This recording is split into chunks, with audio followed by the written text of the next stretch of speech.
Salut, c'est Jonathan. Bienvenue au podcast de ma semaine Star Wars.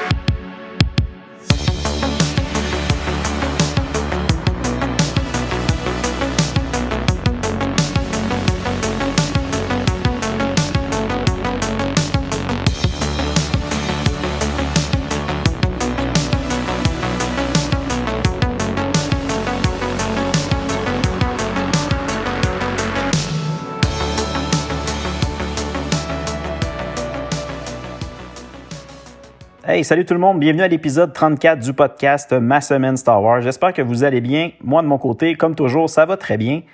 Cette semaine, on va poursuivre notre lecture de la série de comics Knights of the Old Republic avec, premièrement, un one-shot, le numéro 31, suivi de l'arc Vindication, les numéros 32 à 35. Mais tout d'abord, je vais faire un petit retour très, très rapide cette fois-ci pour ma dernière semaine en lien avec tout ce qui touche Star Wars, parce que je vous le dis aujourd'hui, on va avoir une émission très, très, très chargée pour un peu compenser au dernier épisode, l'épisode 33, où j'ai dû couper certaines informations, puis ça a donné un épisode un petit peu plus court que d'habitude. Ben, je vous le dis, cette semaine, je pense qu'on va avoir vraiment beaucoup de stock. Ça risque d'être un gros épisode, possiblement le plus gros épisode à la date. J'espère que ça ne sera pas trop lourd, trop long, mais je vais essayer d'être assez concis dans ce que je vous dis. Donc, dans ma dernière semaine, j'ai commencé quelque chose de nouveau cette semaine. J'avais le goût de lire encore du Star Wars, de l'univers canon, mais je vais y aller très, très, très modérément, comme j'ai le goût de m'avancer dans mes lectures de l'univers légende pour l'émission, mais je voulais pas entamer quelque chose de trop gros. Donc, j'ai décidé de commencer à lire le recueil de nouvelles Certain Point of View, basé sur le film A New Hope, pour son 40e anniversaire. C'est un recueil de nouvelles qui est sorti peut-être 2-3 ans, je ne suis plus trop certain. Puis à l'intérieur, bien évidemment, pour le 40e anniversaire, bien, on a 40 petites nouvelles qui relatent des événements qui touchent le 4e film. Certains personnages qu'on fait juste croiser très rapidement dans le film, bien là, on va avoir droit à une petite histoire attachée à ce personnage-là, de ce qu'il faisait au moment du film. Donc, j'ai commencé à lire ça. J'ai lu pour le moment une seule histoire, la première. C'était quand même bien. Puis, tu sais, comme je vous dis, je vais sûrement lire ça très tranquillement à temps perdu. Donc, ça va être pour un certain moment que je vais être dans cette lecture-là. Sinon, évidemment, comme toujours, ben là, je suis en train d'écouter encore la série Ahsoka. Puis cette semaine, j'ai pu écouter l'épisode 6. Je vous dis tout de suite, au dernier épisode, je vous mentionnais que j'avais le goût que ça avance, qu'il se passe plus de choses. J'avais l'impression que les épisodes passaient rapidement, mais qu'il n'y avait pas tant de choses que ça qui se déroulaient. Là, ça a commencé à débouler un peu plus. Là. Il y a plus de choses qui se sont produites. Je vous dis, j'avais des frissons en écoutant l'émission. C'était vraiment... J'ai vraiment aimé l'épisode. Encore une fois, je trouve que ça l'a passé beaucoup trop vite. Là, dans ce cas-là, je sais que c'est parce que c'était très intéressant puis que j'aurais pu en prendre 4 fois plus de cet épisode-là facilement. Là, je me dis qu'il reste déjà juste 2 épisodes à la série Ahsoka. J'ai de la misère à croire qu'on arrive déjà à la fin. Il me semble qu'avec la préparation que j'avais faite avant, j'en reviens pas qu'on est déjà rendu à la fin de ça. Ça va avoir passé trop vite. J'espère juste que je serai pas déçu puis qu'ils vont nous en donner encore vraiment beaucoup dans les 2 derniers épisodes puis que j'aurai pas l'impression qu'il nous manque l'information ou qu'ils en ont pas fait assez. Bref, je le sais, je sonne... on dirait que j'en demande beaucoup, mais je sais pas. J'étais très énervé avec la série Ahsoka, puis j'ai le goût d'être comblé. Donc, je souhaite vraiment que ça soit très, très, très bon, les 2 derniers épisodes qui restent. Donc, bien hâte de voir ça. Sinon, comme je vous avais parlé la semaine dernière, j'écoute aussi tranquillement le documentaire Light and Magic sur Disney+. Ça aussi, je prends mon temps, je fais exprès. Là, j'écoute peut-être un épisode par semaine, comme à l'ancienne, là, quand on avait des épisodes d'une série qui sortaient juste une fois par semaine. Ben, je fais un peu la même chose avec ce documentaire-là, juste pour allonger le plaisir. Puis, effectivement, c'est vraiment excellent comme documentaire. Là, je vous le recommande vraiment. Là, si vous n'avez pas vu ça, prenez le temps. Là, c'est 6 épisodes d'1 heure.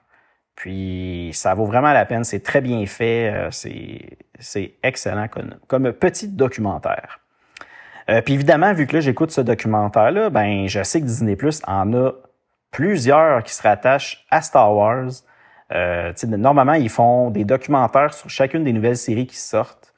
Des documentaires aussi sur le passé de Star Wars, un peu les créations des films, sinon des séries, d'animation, tout ça. Donc, j'ai l'intention, après ce documentaire-là, de poursuivre et d'en écouter d'autres dans ce genre-là, parce que je trouve que ça fait changement des livres puis des films là, ou des séries.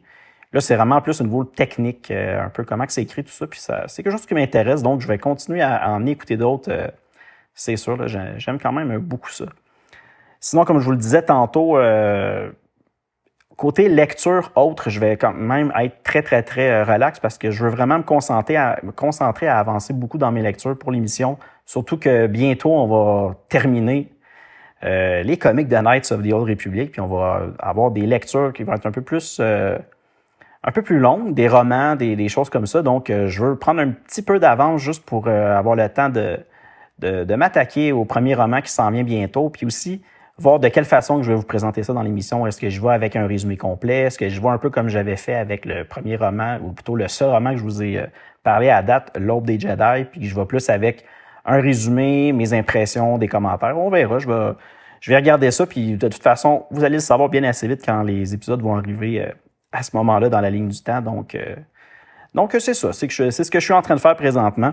Donc là, on arrête de parler de la dernière semaine, puis on va tout de suite se lancer dans notre lecture du jour, parce qu'on en a vraiment beaucoup. On va y aller avec le numéro 31 des Knights of the Old Republic, Turnabout. Donc, on s'en va faire ça tout de suite. Avant de commencer notre résumé, j'aimerais vous rappeler qu'à partir de ce moment, je vais spoiler et divulgacher. Donc, si vous préférez ne pas l'être, je vous invite à prendre une pause, aller lire notre sujet de la semaine et revenir ensuite. Sinon, vous êtes avertis et on commence ça tout de suite.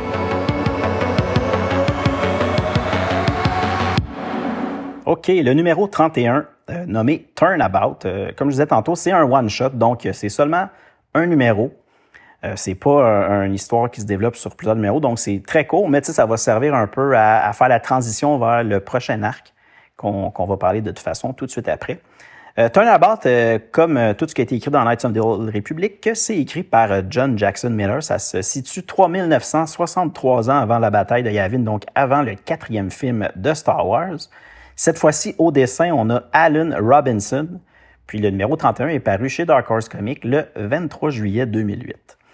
Là, on se retrouve sur Coruscant, au Temple Jedi. On voit que Lucien Dray est en train d'aménager dans ses quartiers, parce qu'on sait maintenant, Lucien Dray fait partie du Conseil Jedi. Puis là, on le voit qu'il est en train d'admirer, d'observer une peinture qu'il a dans sa chambre. C'est une peinture de son père, du temps où il combattait les Sith pendant la guerre des Sith. Puis là, on le voit qu'il se dit que normalement, là, ça devrait être son père qui est au Conseil Jedi et non lui, si effectivement il était toujours en vie. Ça aurait dû être sa destinée. Sinon, on va se déplacer ailleurs. On va aller voir Maître Vandar. Ça, c'est notre espèce Jedi qui est du même espèce que Yoda. Et Maître Vrook qui se rendent dans une cantina sur Coruscant pour rencontrer le mystérieux capitaine Malak. Malak, en fait, c'est Alec, ou plutôt, nous, on le connaît beaucoup sous le nom de Skint. C'était le Jedi qui était pour aller... Lui, il prônait comme quoi qu'il fallait que les Jedi aident dans la guerre contre les Mandaloriens, puis c'est lui qui allait au front combattre. On l'a vu quelques fois croiser Zane et Jarael. Donc là, ils s'en vont voir Malak, qui les attend dans cette cantinée-là. Puis en plus, Malak est accompagné de Shell Jelavan. Ça, Shell, c'est la sœur d'un des Padawans qui est mort, qui était ami avec Zane Carrick. On l'a vu il y a quelques temps dans des numéros où elle a essayé de tuer Zane pour se venger. Mais là, Shell, maintenant, est rendu avec Malak, puis les deux sont là pour aider Zane Carrick. Donc, évidemment, ils ont été envoyés par Zane Carrick pour aviser le Conseil Jedi que Zane détient des preuves contre Lucien et le Covenant. Évidemment, plutôt avant que Maître Vandar et Maître Vrook se rendent à la cantina, Malak avait envoyé un enregistrement au Maître Jedi montrant ce que Céleste Morne avait fait sur la planète Jebel au nom de Lucien, là, quand Lucien l'avait envoyé, puis que là, ça a fait toute la grosse épidémie de monstres extrêmes et tout ça. Là. Donc, c'était des vidéos, des enregistrements qui prouvaient un peu ce qui s'était passé à cet endroit-là. Évidemment, ils veulent convaincre les Jedi de laisser Zen-Carrick venir leur montrer d'autres preuves qu'il a en sa possession. Sinon, là, on va se déplacer à bord du vaisseau de la République, le Swift Shore, où on va avoir Maître Xamar et l'Amiral Karat, qui sont évidemment à bord de ce vaisseau-là. Présentement, ils forment avec le Swift Shore et leur flotte de vaisseaux une énorme ceinture de sécurité autour de Coruscant. Puis une particularité avec le nouveau vaisseau, le Swift Shore, c'est qu'il y a une technologie qui lui permet de se lier aux autres vaisseaux de la République puis de créer une énorme ceinture qui fait le tour complet de Coruscant. Puis là, le Swift Shore est capable de contrôler la totalité de la flotte par lui-même pour justement les coordonner, cette protection-là. Puis là, on voit aussi que l'amiral est aussi là, on sait bien, pour avoir une autre chance de mettre la main sur Zen-Carrick et de l'arrêter. Là, maintenant, on voit Zane qui arrive près de Coruscant, puis lui, à ce moment-là, il aperçoit ce fameux gros blocus-là de la République. Évidemment, Griff, Jarael, Roland et les frères Momo sont avec lui dans son vaisseau. Puis là, il décide de se préparer à traverser le blocus. Par contre, on voit que Roland, de son côté, lui, il croit que c'est complètement fou de faire ça, c'est de la folie. Puis là, comme il croyait, évidemment, là, sont interceptés par un vaisseau de la flotte de la République. Puis qui est-ce qu'ils interceptent? Intercepte, c'est le lieutenant Onasi, qu'on avait vu dans d'autres numéros. Puis là, évidemment, Zane, qui connaît quand même très bien le lieutenant Onasi, parce qu'ils ont un peu collaboré ensemble avec toute l'histoire quand il avait été comme emprisonné sur le vaisseau. Puis là, Onasi et Zane, c'est un peu liés ensemble pour essayer de sortir de ce vaisseau-là. Zane croit que c'est son jour de chance parce que justement, il le connaît. Mais on voit très bien que Onasi, finalement, refuse de les aider et même commence à les attaquer avec son vaisseau. Pourquoi qu'Onasi l'attaque? C'est parce que depuis qu'il a laissé filer Zen-Carrick la dernière fois, lui a été rétrogradé au sein de l'armée de la République. Puis là, évidemment, il veut pas que sa situation s'empire, donc il décide de pas aider Zane, puis même de l'attaquer. Si on vient à Maître Xamar, qui est à bord justement du Swift Shore, lui, il croit que Zane va évidemment quand même réussir à trouver une façon de s'en sortir. Donc, à ce moment-là, l'amiral Karat lui propose de prendre un vaisseau et de lui-même se joindre au combat pour s'assurer que Zane ne passe pas dans les mailles du filet. Sauf qu'à ce moment-là, Xamar se rappelle de la dernière vision qu'ils ont eue, lui et l'autre Jedi, Seer, qui ont vu dans le futur. Il avait vu que Xamar allait tomber au feu des Alliés. Donc, ça allait être ses amis qui allaient le tuer. Donc, on voit qu'il est un peu craintif à l'idée de partir combattre dans la guerre présentement. Donc là, on revient à Azane qui est pris dans le feu de l'ennemi. Puis il comprend à ce moment-là qu'ils ne vont jamais être capables de traverser le blocus. Donc, Jarael et Zane décident de changer de cap puis de se diriger vers le Swift Shore pour monter à bord. Évidemment, là, Jarael prend les commandes puis décide de s'écraser dans le hangar du Swift Shore. Roland, encore une fois, on voit qu'il n'est pas d'accord puis qu'il essaie de convaincre Jarael de ne pas faire ça, que c'est complètement fou comme idée. Puis on voit que Jarael perd patience, puis elle lui dit d'aller se cacher comme il l'a déjà fait de toute façon dans le passé. Là, ici, on va se rappeler de la fois où Roland s'était caché à bord de leur vaisseau à Kemper et à elle. Là, quelques minutes plus tard, ou même plusieurs minutes plus tard, on voit que l'amiral Karat réussit enfin à se rendre au hangar de son vaisseau. Par contre, arrivé sur les lieux, il trouve seulement Jarael et les frères Momo. Donc là, on va se diriger dans l'espace où on va retrouver Onasi qui aperçoit son ancien vaisseau, le Deadweight. Ça, c'était son ancien vaisseau qu'il avait à bord du Courageous, l'ancien vaisseau de l'amiral Karat. Donc, il voit le Deadweight se diriger sur Coruscant. Puis là, il comprend à ce moment-là que c'est Zane qui est à bord de ce vaisseau-là, puis il décide de le laisser passer. Puis ce qui est drôle, c'est qu'on voit que Onasi est comme, on dirait qu'il a comme une fierté. Il est fier de voir que Zane, il fait preuve de beaucoup de force. Puis là, évidemment, ce qui est arrivé, c'est que Zane et Griff, quand ils se sont écrasés sur le Swift Shore dans le hangar, ils ont décidé de prendre le vaisseau, qui était un des vaisseaux du hangar, pour réussir à traverser le blocus sans se faire arrêter. Si on se déplace sur Coruscant, on revient à Malak et Shell qui arrivent avec les maîtres Jedi au point de rendez-vous donné par Zane. Maître Vrook croit que même si Zane apporte des preuves de ce qu'il dit au Conseil Jedi, ben, sûrement que le Conseil va pas le croire quand même. Parce que Crinda Dre, c'est une des dernières héroïnes de la guerre des Sith, puis ces accusations-là vont détruire complètement le Conseil Jedi.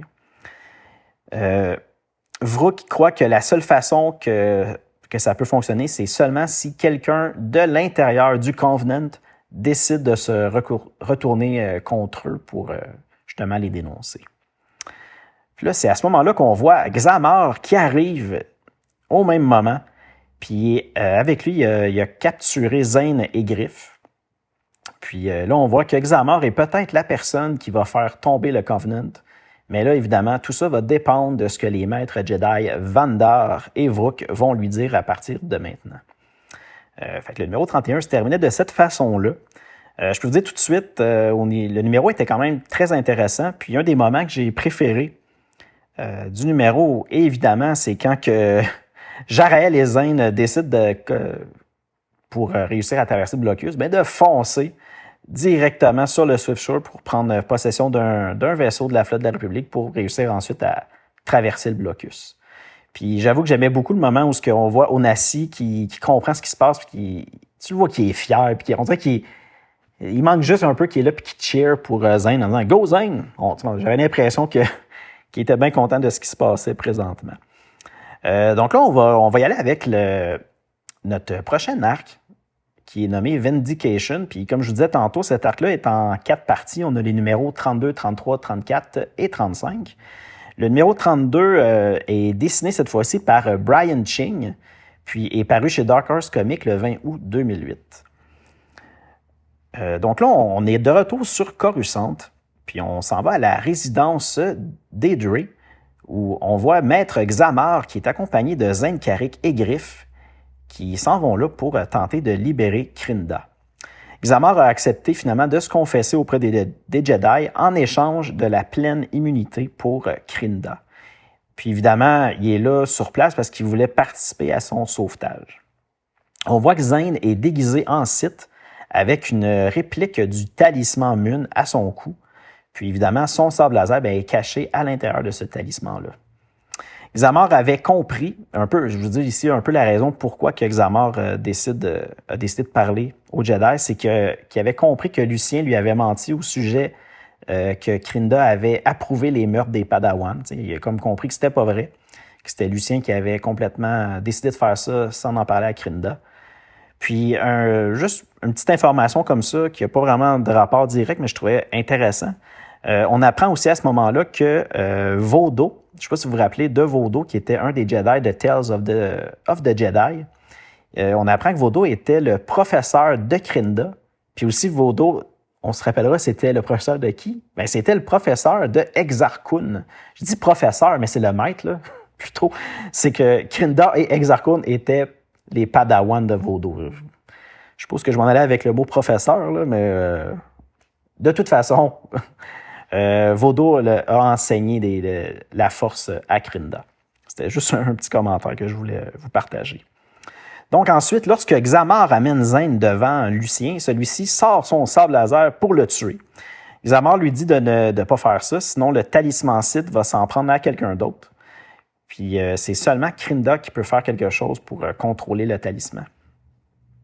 Ezun, on se rappelle, Ezun, c'est le personnage un peu mystérieux avec un capuchon qu'on voit de temps en temps à la résidence Dre.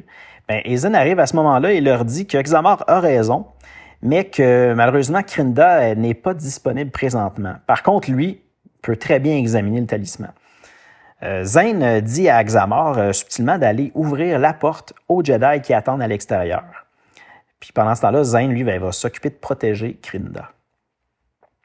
Alors Zane se lance vers les Jedi du Covenant et leur fait croire qu'il possède d'autres artefacts Sith qui le rend encore plus fort. Ezun demande à Xamar de retourner chercher les autres artefacts Sith que Zane a dans son vaisseau. Puis ensuite, Ezun arrache le faux talisman à Zane et leur dit qu'il sait très bien que Zane, c'est pas un Sith du tout. Là, on va se déplacer à l'extérieur de la résidence des Dre. On voit Xamar qui est là puis qui ouvre la porte aux Jedi du Haut Conseil pour qu'ils commencent l'attaque envers le Covenant. De retour à l'intérieur, une alarme se déclenche et Aizun enclenche le protocole Vindication. Le protocole Vindication consiste à couper les communications du Temple Jedi, de voler les artefacts Sith entreposés au Temple Jedi et à rallier des adeptes du Covenant à se défendre contre les forces du Conseil Jedi. Aizun expose comment il a réussi à manipuler Lucien pendant toutes ces années-là, depuis le début. Puis Aizun prend le contrôle du Swiftsure et attaque le pont de la résidence Dre, tuant sur le coup Xamar. Parce que Aizun a un gant qui, ou plutôt sur lui, sur Aizun, il a réussi à avoir des commandes pour contrôler le vaisseau du Swiftsure. Puis là, on voit, vu qu'après cette attaque-là extrême sur le pont de la résidence Dre, tuant Xamar, on voit très bien que la vision de la mort de Xamar est accomplie maintenant. Aizun retire sa robe et dévoile son corps complètement détruit et réparé avec plein d'artefacts Sith. La prophétie des 5 fait maintenant partie du passé. Donc, le numéro 32 de Vindication terminait de cette façon-là, avec la révélation de Aizun, qui est en fait le méchant de l'histoire, comme on voit là. Maintenant, le numéro 33, Vindication Part 2. Au dessin, on a Bong Dazo, puis le numéro 33 est paru chez Dark Horse Comics le 17 septembre 2008. Là, on est de retour à l'extérieur de la résidence Dre. On voit que les bombardements se poursuivent, puis que les Jedi n'ont pas d'autre choix que de battre en retraite. Ils doivent s'éloigner à cause de toutes les attaques qui se produisent. Aizun, qui est le majordome de la famille Dre depuis toujours, est en fait un raté, tout comme Zane, selon ce que Lucien nous raconte. Puis là, on va faire comme un saut dans le temps, dans le passé. On va aller très loin, plusieurs années en arrière, sur la planète Arcania. On retrouve Aizun qui est en train de manger toute une raclée par un autre Jedi. Puis là, on voit que Barristan Dre, le père de Lucien, lui sauve la vie. Puis on voit aussi à certains moments que Aizun, il semble avoir un intérêt envers Krinda. Mais évidemment, Krinda est réservé à Barristan. C'est lui qui l'a, finalement. C'est pas du tout Aizun, comme on le sait. On voit aussi un autre, quand même le fun, on voit Arcajet, un autre Jedi des Tales of the Jedi qui fait son apparition dans ce flashback-là. Puis là, on voit Arcajet qui est à ce moment-là en train de nommer Krinda et Barristan chevaliers Jedi. Mais évidemment, Aizun, lui, n'est pas fait chevalier Jedi. Puis on voit à ce moment-là qu'Aizun ne l'accepte vraiment pas. Là, Arcajet parle à Aizun puis lui dit que même un homme riche peut avoir du mérite.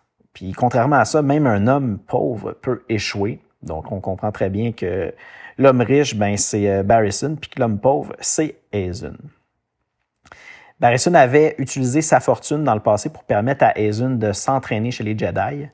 Donc là, à ce moment-là, Aizun se demande pourquoi de ne pas faire la même chose pour qu'il puisse devenir chevalier Jedi. Barristan lui dit qu'il ne voudrait jamais influencer les Jedi de cette façon-là.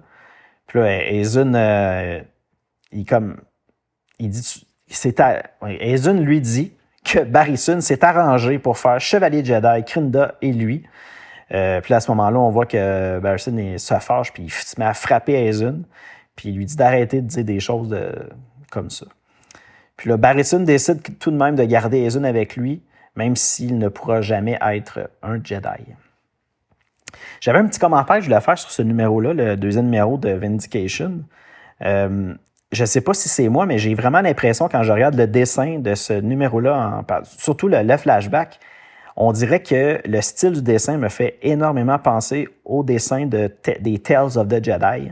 Je ne sais pas si c'est voulu ou si c'est juste moi qui s'imagine ça, mais je ne sais pas, au niveau des couleurs surtout, le trait du dessin, on dirait qu'on venait d'ouvrir des comics de Tales of the Jedi et non ceux de Knights of the Old Republic.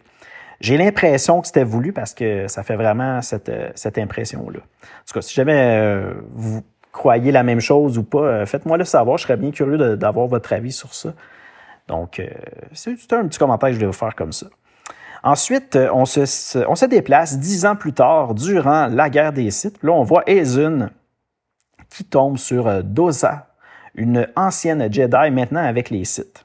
On voyait Aizun qui était en train de ramasser les cadavres des Massassi massacrés pendant la guerre des Sith. Puis on voit très bien que Aizun était encore avec Barristan, mais justement pour faire de ses sales besognes, comme là, lui, il ramassait des cadavres, il faisait ce genre de travail-là. Fait que, évidemment, il ne devait pas être très, très heureux. Puis là, Dossa lui demande ce qu'il désire réellement. Puis là, on voit qu'il lui dit qu'il veut la vie de Barristan et tout ce qu'il a. Dossa lui dit à ce moment-là qu'il va pouvoir l'avoir seulement s'il fait ce qu'elle lui dit. Donc, plus tard, Aizun entraîne Barristan et son groupe de Jedi dans une caverne. Aizun prétend avoir trouvé la dernière base des Sith. Puis là, à ce moment-là, il décide de s'éloigner tranquillement pour rejoindre Dossa. Mais Dossa ne l'attend pas et fait exploser la caverne avant même que Aizun ait le temps de sortir. Puis là, on voit qu'un peu plus tard, ailleurs dans la caverne, on entend un énorme cri. Le cri, c'est Aizun qui vient de voir son reflet. Il est maintenant rendu monstrueux, complètement défiguré et plusieurs parties de son corps sont remplacées par des prothèses. Dossa lui dit que ce sont des artefacts Sith et non de simples prothèses, puis que grâce à elle, en tout cas grâce à une d'elles, Aizun va être en mesure de pouvoir cacher ses intentions réelles aux yeux des Jedi. Dossa lui dit aussi qu'il peut débloquer d'autres pouvoirs s'il trouve d'autres objets Sith. Aizun lui dit qu'il n'est pas un Jedi, qu'il n'est pas un Sith non plus. Il sera quelque chose d'encore plus puissant. Puis à ce moment-là, il tue Dossa. Là, on revient plusieurs années plus tard. On voit Aizun et Krinda qui discutent de l'entrée de Lucien à l'Académie Jedi de Taris. Enseigner, selon eux, va être une très bonne couverture pour Lucien d'être un professeur Jedi sur Taris. Ils discutent aussi des visions de leur groupe de Padawan Seers qui ont permis de trouver des textes Sith anciens. Puis aussi, on voit que Lucien assure qu'il va pouvoir faire les recherches nécessaires pour retrouver le talisman mûr. Nous, on sait très bien qu'ils vont réussir, mais pas lui, mais qu'ils vont réussir à mettre la main dessus plus tard. Krinda lui dit que seulement le futur compte lorsqu'il lui demande si elle pense parfois à leur passé, parce que on voyait qu'il voulait savoir si elle pensait, j'imagine, à lui et à comment il était plus jeune. Puis évidemment, elle lui dit que non, elle pense seulement au futur, que c'est tout ce qui compte présentement. Puis Aizun répond que lui aussi, c'est seulement le futur qui compte, puis que ce futur-là est maintenant arrivé.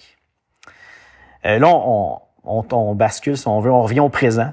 Puis là, on voit une page complète du comic où Aizun brandit son sabre laser avec tous ses objets Sith.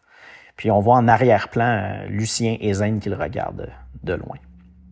Donc, la partie 2 se terminait de cette façon-là. Fait qu'on voit que la partie 2, c'est surtout pour nous faire un peu l'historique du personnage Aizun, c'était quoi sa relation avec Krinda, avec le père de Lucien, puis tout ça. Donc, petit numéro quand même intéressant.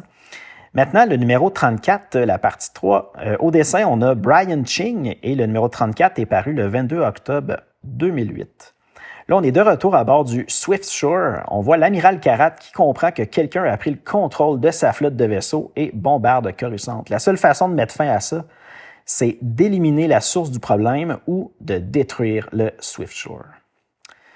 De retour à la résidence 8 maintenant, Aizun explique à Lucien que lorsqu'il a appris que Van Gervalis avait un système pour lier les vaisseaux de la République, Aizun a décidé de prendre une partie de leur fortune puis d'acheter la compagnie Van Gervalis pour être en mesure de mettre la main sur cette technologie-là. Puis ensuite, évidemment, il a fait ajouter une ligne directe vers lui. Donc, c'est un peu pour ça qu'il a été capable de prendre le contrôle de la flotte puis de faire l'attaque sur la résidence d'Aedrey. Évidemment, Lucien veut l'arrêter, mais c'est impossible car Aizun a un autre objet Sith, le gant de Crèche. Là, ici, je suis pas mal certain qu'on fait référence à Ludo Crèche, encore une fois, des Tales of the Jedi. Donc, beaucoup de liens ici avec la guerre des Sith, avec les anciens Sith, c'est vraiment le fun. Donc, le gant de Crèche empêche toute personne de le toucher sans son consentement. Donc, évidemment, Aizun repousse Lucien facilement. 2 autres Jedi arrivent à ce moment-là à leur aide, mais encore une fois, Aizun les repousse très facilement. Zane se lance au secours de Lucien, mais Lucien le repousse en lui reprochant de ne jamais être capable de frapper lorsque c'est le moment. même si pour ça, il doit frapper des innocents. Il lui dit que c'est pour cette raison-là, entre autres, qu'il ne l'aurait jamais recommandé pour devenir chevalier Jedi. Frapper des innocents comme les Padawans n'a jamais mené à rien de bon. Ça, c'est ce que Zane lui répond. Évidemment, il fait référence aux Padawans que Lucien et les autres maîtres Jedi ont massacrés au début de la série Knights of the Old Republic. Ezun leur dit que pendant longtemps, il croyait que les 5 Jedi, en parlant des Jedi Lucien et les autres qui l'accompagnent, devaient être les 5 de la prophétie de Krinda, mais maintenant, il sait que ce n'est pas le cas. Évidemment, il y a Kanilia, une des maîtres Jedi, qui est de la lumière, qui se tient désormais dans la noirceur aveuglante. Puis là, l'autre personne qui ferait partie de cette prophétie-là serait plutôt Griff, qui a choisi la lumière. Tu sais, on s'entend, lui, avant, c'était le petit criminel, que là, maintenant, il choisit la lumière de faire des gestes plus positifs, si on veut. Zane, dans la lumière, lui a toujours été dans la lumière, puis il l'a encore. Lucien, dans la noirceur, parce qu'évidemment, avec tous les coups qu'il fait, ben, c'est plutôt du côté obscur. Puis là, il dit que Ezun, avec ses armées des deux côtés de la force, les Jedi et les Sith, puis là, il décide de maintenant prendre le titre de Darth Ace. Puis son titre Darth Ace, ben, c'est surtout en lien avec le nuage de tromperie qu'il a créé avec toutes ces années-là sur la famille Dre, puis les Jedi, puis tout ça. Puis évidemment, lui, ce qu'il voudrait, Ezun, c'est que Lucien soit celui qui va entraîner ses futurs Sith. Là, à ce moment-là, Kanilia part retrouver Krinda pour la protéger. Griff décide de la suivre. Zane croit qu'elle pourrait les aider dans ce qui se passe présentement. Griff retrouve Kanilia. Elle est en pleurs aux pieds de Krinda. Elle répète qu'elle est arrivée trop tard et qu'elle ne ressent plus du tout son énergie. Krinda est comme dans une boîte vitrée. Puis là, Kanilia boit une coupe de quelque chose qui semble l'empoisonner subitement. Elle dit à Griff que c'est sa façon de s'échapper de la prophétie. Elle dit que Zane a tué Renaté et Feln. Puis là, à ce moment-là, puis j'avais pas allumé avant, mais c'est vrai ce que là, Griff va lui dire. Griff lui dit que c'est lui qui les a tués. C'est Griff qui aurait tué Ranaté et Feln, et non Zane Carrick. Puis là, j'ai fait, c'est vrai ça, parce que si on se rappelle, Ranaté, elle meurt dans l'explosion de la tour des Jedi, puis c'est qui déclenche cette explosion-là? Ben, c'est Griff. Puis évidemment, Feln, on le sait dans les derniers numéros, ben, il est mort à un certain moment dans le comic, puis c'est parce que, en partie, Griff lui avait enlevé son sabre laser. Fait que quand il se fait attaquer par tout le peuple de la planète où ce qui était à ce moment-là, ben, il n'y avait pas moyen de se défendre. Donc ça aussi, c'est un peu à cause de Griff. J'ai comme fait, hey, c'est vrai, j'avais même pas allumé à ce moment-là. Griff lui dit qu'elle n'a jamais vraiment connu Zane, puis là, à ce moment-là, Kanilia meurt. Donc on a un autre des 5 Maîtres Jedi qui meurt à ce moment-là. Fait que si on fait le décompte, il reste juste Lucien dans les 5. Griff cherche une autre façon de sauver des bombardements parce que les bombardements continuent. Puis là, même qu'à ce moment-là, il comprend que Krinda n'est pas morte, mais seulement dans cette boîte-là, ce genre de cercueil-là, qui est en fait une oubliette comme Céleste Morne. On se rappelle, Céleste Morne pour, si on veut, empêcher le pouvoir du talisman Murne, ben elle s'est enfermée dans une oubliette, l'espèce de boîte Sith qui coupe toute l'énergie de la force. Ben là, Griff comprend que c'est peut-être la même chose qui arrive à Krinda. Là, si on revient à Lucien qui est en train de pourchasser Zane pour le tuer, ben là, Zane essaie encore de se faire comprendre, mais Zane décide de se sauver parce que ça ne fonctionne pas. Zane lui dit que Krinda n'accepterait jamais ce que Ezun est en train de faire. Puis là, on voit à ce moment-là Krinda qui arrive avec l'aide de Griff, puis Lucien aussitôt se lance vers elle. Elle a vu ce que Lucien a fait au Padawan. Elle avait eu une vision et elle avait vu le cercle des Jedi tuer les Padawans. Puis là, à ce moment-là, elle voulait appeler Lucien, mais ses mots de tête qu'elle avait commencé à devenir vraiment trop violents. Puis c'est pour cette raison-là que Ezun a décidé de la mettre dans cette boîte-là pour qu'elle ne meure pas tout de suite. Là, Lucien lui dit qu'il a ordonné aux Jedi de tuer les Padawans seulement parce qu'il était certain que c'est ce qu'elle aurait voulu. Puis là, elle lui dit à ce moment-là qu'elle avait tort, puis elle meurt dans les bras de Lucien. Puis là, comme c'était Griff qui a sorti Krinda de la boîte, ben maintenant, elle est morte. Puis Lucien est convaincu que le responsable de sa mort, ben c'est Griff parce qu'il n'aurait jamais dû la sortir de cette boîte-là. Fait que là, subtilement, Zane se dépêche et dit à Griff de s'enfuir immédiatement, puis que lui, de son côté, va essayer de tout faire pour retenir Lucien. Donc, quand même intense, la troisième partie de l'arc Vindication. C'était... Là, il s'en est passé des choses, c'était quand même assez intense, mais quand même, c'était bien. Maintenant, dernière partie, la partie carte, pas carte, mais 4, le numéro 35. Au dessin, on est encore avec Brian Ching, puis le numéro 35 est paru chez Dark Horse Comics le 19 novembre 2008. Là, on voit que Zane combat Lucien pour permettre à Griff de se sauver, évidemment. Puis, il veut faire comprendre à Lucien que Griff n'a pas tué sa mère, mais qu'elle était plutôt déjà mourante et elle était emprisonnée dans un objet-site de torture, l'oubliette. Zane veut que Lucien se sauve de Hazen pour pas qu'il devienne son pion, finalement. Mais Lucien ne veut pas entendre raison. Là, on retourne à l'extérieur, dans les jardins des Drey. Hazen est en train de contempler les nouveaux artefacts que le Haut Conseil Jedi avait en leur possession. Son plan est simple, il veut diriger secrètement un nouveau conseil Jedi d'urgence qui aurait été créé par Krinda.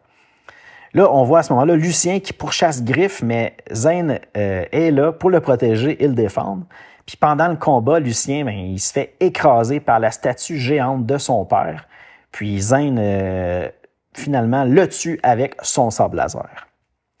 Là, on voit Hazen qui demande à Zane de le rejoindre.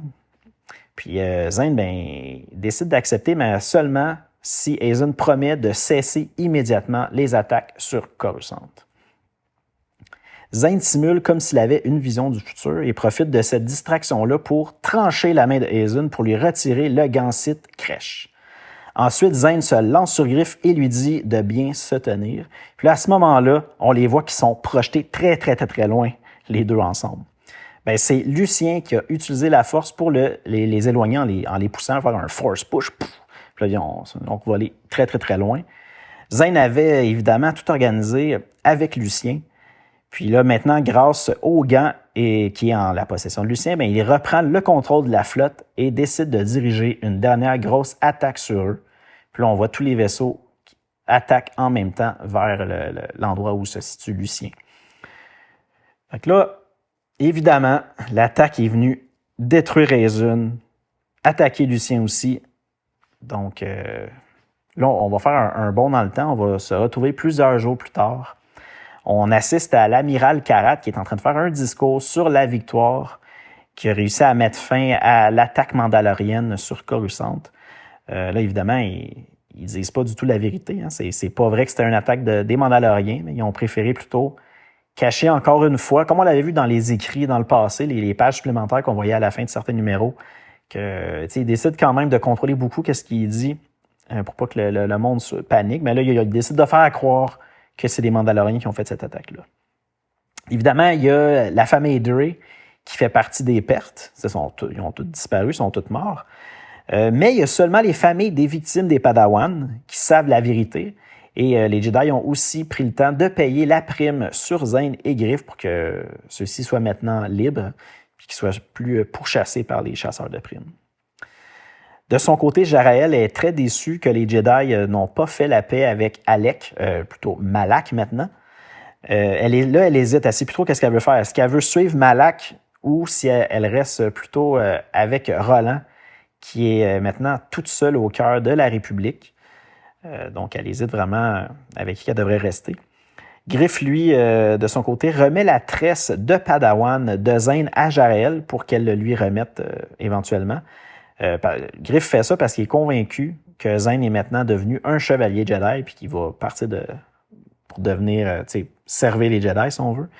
Mais évidemment, ou plutôt, pas évidemment, mais ce que Zane veut faire plutôt, c'est comme les Jedi ne l'ont pas supporté lorsqu'il était accusé du meurtre des Padawans, mais lui, il décide de plutôt rester avec Griff puis même de devenir son partenaire d'affaires. Là, petite réflexion personnelle. En lisant ce bout-là de Zane qui décide de quitter le Conseil Jedi, puis, pas le Conseil Jedi, mais les Jedi, puis de partir de son côté, j'ai pas pu m'empêcher de faire un parallèle direct avec ce qui se passe avec le personnage de Ahsoka Tano dans la série d'animation Clone Wars. Là, c'est peut-être spoiler, faites attention avant que j'aille plus loin dans ce que je vais dire, là, c'est très léger. Je vous dirais, faites un petit saut de 30 secondes. Là. Je vais dire ça très, très court. Ahsoka, à un certain moment, il est arrivé un événement dans Clone Wars, puis le Conseil Jedi était vraiment contre elle, puis il l'accusait à tort. Puis quand ils se sont rendus compte qu'ils s'étaient trompés, ils se sont quand même excusés à Ahsoka, mais elle a décidé de quitter parce qu'elle croyait plus au Conseil Jedi, aux Jedi, à comment eux voyaient tout ça. Donc, j'ai pas pu m'empêcher à ça en lisant ce passage-là de Knights of the Old Republic. Là, on pense que le numéro se termine comme ça, mais il reste une petite partie. On se déplace ailleurs. On retrouve Lucien qui est toujours vivant, mais maintenant complètement aveugle. Comme il avait avec lui le gant de crèche, son corps a réussi à survivre à l'explosion, ou plutôt au bombardement des vaisseaux de la République. Puis là, pour honorer la mémoire de sa mère et de son père, il veut rebâtir un vrai Covenant. Puis pour ce faire, il a acheté une lune avec l'argent qu'il avait mis de côté très longtemps pour créer un sanctuaire privé pour faire revivre le Covenant. Donc, Lucien est encore en vie, puis en plus, il veut repartir le Covenant. J'espère cette fois-ci sur des bonnes bases. Je ne sais pas si on a un futur avec cette partie-là de l'histoire. Je m'en souviens plus, on verra. Sinon, on sait que maintenant, Lucien est encore vivant, mais qu'il est ailleurs, loin seul. Dans cet énorme arc-là, je vous dirais, meilleur moment, pour moi en tout cas, j'ai vraiment aimé le moment où Lucien surgit, on pense qu'il est mort, puis que là, il surgit de nulle part, qu'il repousse Zane et Griff super loin avec un force push, puis que là, il décide de réussir à reprendre le contrôle de la situation en attaquant Aizun puis en lui tranchant la main, pas en lui tranchant la main, mais bref, en reprenant le contrôle de la situation. Puis tout aussi le côté du coup monté par Zane, où on croit qu'il réussira pas à convaincre Lucien en lui parlant, mais que finalement, ce qu'ils nous ont pas dit, puis qu'on l'a su juste au moment où Lucien revient à la vie, il avait sûrement réussi à le convaincre, puis qu'ils ont décidé de faire cette façon-là pour maîtriser et éliminer Aizun. Puis on voit en plus que, pour Lucien, c'était comme, j'imagine un peu, sûrement un peu sa rédemption. Là, lui, il était prêt à mourir pour tuer Aizun avec le bombardement, donc c'est aussi un peu une rédemption. Du moins, c'est un peu mon opinion là sur ça. Puis, juste une dernière petite mention avant de compléter cet arc-là. Je voulais juste dire comme quoi que les dessins de cet arc-là, Vindication, je les trouve magnifiques. C'est vraiment super beau, surtout comment qui dessine Aizun avec tous ses artefacts Sith. Je sais pas, j'aime vraiment, c'est un style de dessin que je trouve vraiment très joli. Je sais pas ce que vous en pensez. Est-ce que vous avez un peu la même opinion ou un autre ou différent? Je serais curieux encore une fois de le savoir, donc vous pouvez toujours ajouter des commentaires à l'émission, puis ça va me faire plaisir de lire ça. Sinon, on est rendu à parler du prochain épisode. Donc, prochain épisode, on va poursuivre nos lectures encore de Knights of the Old Republic avec, premièrement, les numéros 36 et 37, un petit arc en 2 numéros nommé Prophète Motive. Puis, rapidement, là, ça va se passer sur Métélos 3, ou un endroit où on vend des planètes aux enchères. Puis là, Griff va tenter de faire une arnaque, évidemment, qui va tourner mal. Puis Jarael et Roland vont se retrouver à ce moment-là dans une fâcheuse position. Donc ça va être Prophète Motive. Puis aussi, au prochain épisode, je vais aussi ajouter un autre numéro, un one-shot, le numéro 38, qui se nomme Fateful Execution. Puis cette fois-ci, ça va être une histoire avec Zane Carrick et ses coéquipiers qui retrouvent un étrange vaisseau de luxe qui dérive au milieu d'une nébuleuse. Puis là, on voit qu'à l'intérieur de ce vaisseau-là, il y a des choses étranges qui se sont produites. Puis, on va aller voir c'est quoi ces choses-là étranges. Donc, ça va être 3 petits numéros la semaine prochaine. Donc, une émission d'une longueur un peu plus standard aux autres que j'ai fait. Mais je pense que je m'en suis quand même sorti assez bien aujourd'hui. Finalement, ça sera peut-être pas nécessairement le plus long épisode, mais en tout cas, on peut dire qu'il y avait beaucoup de contenu. Donc, pour conclure, si vous voulez me contacter, vous avez des commentaires, des choses à me dire, ça peut être positif, négatif. Moi, je prends tout, je veux m'améliorer, donc allez-y. Vous pouvez m'écrire à masemaine_starwars@gmail.com. Sinon, YouTube. Je publie encore des courtes vidéos à cet endroit-là. Je mets aussi des émissions disponibles si vous voulez aller les écouter sur YouTube. Sinon, Facebook, Instagram, vous pouvez retrouver ma page qui se nomme Ma Semaine SW, autant pour Facebook qu'Instagram. Et tous les épisodes sont disponibles sur Apple Podcasts, Google Podcasts, Spotify, iHeartRadio, Deezer, TuneIn, Amazon Music et sa plateforme Audible. Merci d'avoir été là cette semaine. C'était vraiment le fun. Puis, comme je vous dis toujours, allez lire du Star Wars, écoutez du Star Wars, puis nous, on se dit à très bientôt. Salut!